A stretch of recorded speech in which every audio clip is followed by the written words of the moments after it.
If you've ever seen the message, Google Drive download quota exceeded for this file, you know how frustrating it can be. In this video, I'm going to show you a simple workaround that can help you download the file without waiting for the quota to reset. This method is especially useful when a shared file is too popular and Google temporarily blocks direct downloads. Before we get into it, make sure to hit that like button and subscribe for more quick tech fixes just like this.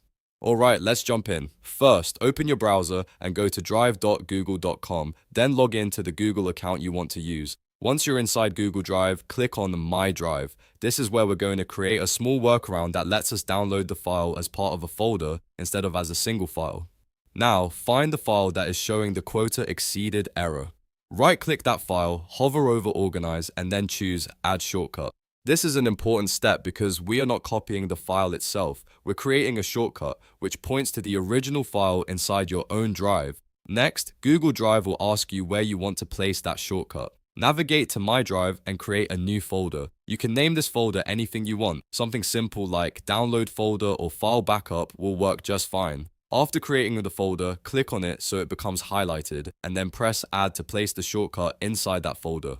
Once the shortcut is inside the folder, go back to your main drive page. If needed, click My Drive again so you can clearly see the folder you just created. Now right-click the entire folder and select Download. This is the key part of the workaround. Instead of downloading the single file directly, Google Drive will package the folder contents into a zip file. Give Drive a moment to prepare the download.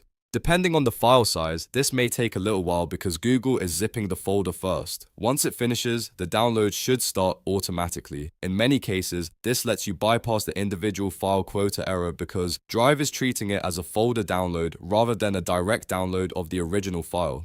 If you still don't see the download start right away, just wait for the zip file to finish processing and make sure your browser allows downloads. You can also refresh the page and try again if needed. And if the file is very large, keep in mind that your own drive storage and browser download settings can also affect the result. So to quickly recap, go to Google Drive, locate the file, create a shortcut, place it inside a new folder, then download that folder from your drive. It's a simple fix that can save you a lot of time when Google Drive says the download quota has been exceeded. If this tip helped you out, please like this video and subscribe to the channel for more helpful tutorials, quick fixes, and step-by-step guides. Thanks for watching, and I'll see you in the next one.